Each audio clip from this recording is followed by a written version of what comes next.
इकलौते बेटे की मौत के बाद कमला बहुत टूट चुकी थी।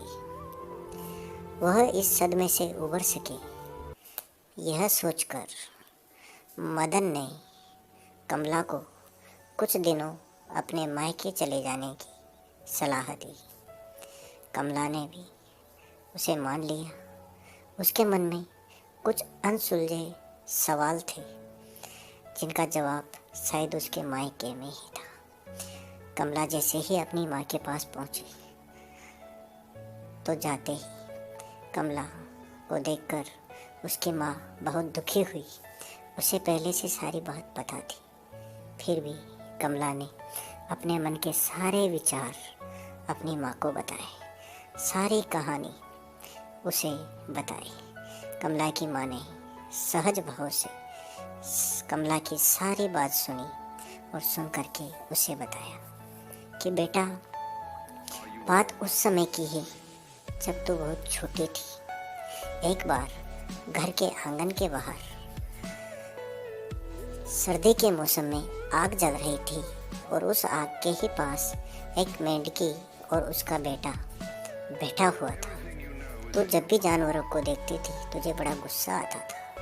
तूने उस मेंढकी और मेंढक के बेटे को उठाकर उस जलती हुई आग में झोंक दिया, जिससे वे जलकर भस्म हो गए। मैं ये सब घर का कामकाज करते हुए देख रही थी।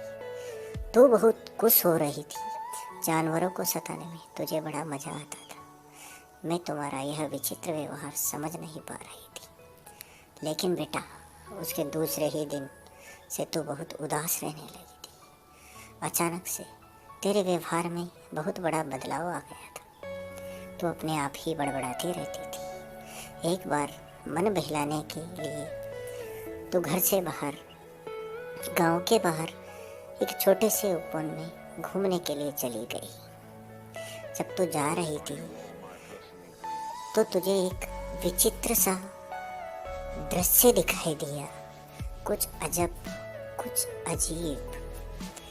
वह देख के तुझे बहुत आश्चर्य हुआ। दूर होने के कारण वह तुझे स्पष्ट दिखाई नहीं दे रहा था, लेकिन मन ही मन में तो डरी हुई थी।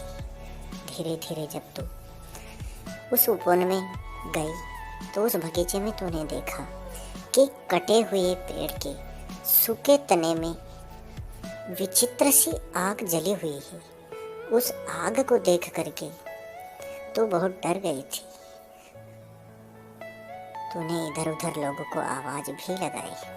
तुझे समझ नहीं आ रहा था कि ये हो क्या रहा है। कमला बेटी, तो डरकर वहां से आने लगी। गांव के रास्ते पे जो कुआं पड़ता है, जैसे ही तू वहां से गुजरी तो तूने वही आग कुएं में भी देखी।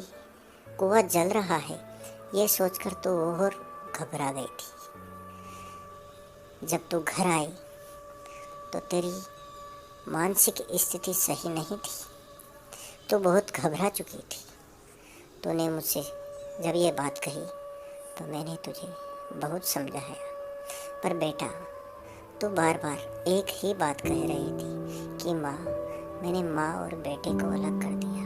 मैंने जीवों को बहुत सताया है। तुझे बात बात और मेंढक मेंढकी का दृश्य, जलता हुआ ठूंठ और जलता हुआ कुआं ही याद आ रहा था। बेटा, यह सब तेरा पश्चाताप है। कमला सारी बात को समझ चुकी थी और वो मदन के पास वापस लौट आई थी। कमला ने बेटे की मौत के सदमे से उबरकर एक नया जीवन शुरू करने की ठानी और मदन के साथ इस क्लेशमय वातावरण को, दुखमय वातावरण को छोड़कर एक नई दुनिया बसाने के लिए कमला और मदन दोनों चल पड़े एक अनजान रास्ते पर। मित्रों, इस धरती पर आज भी जाने कितने कमला मदन ग्रह क्लेश का दंश लिए घूम रहे हैं।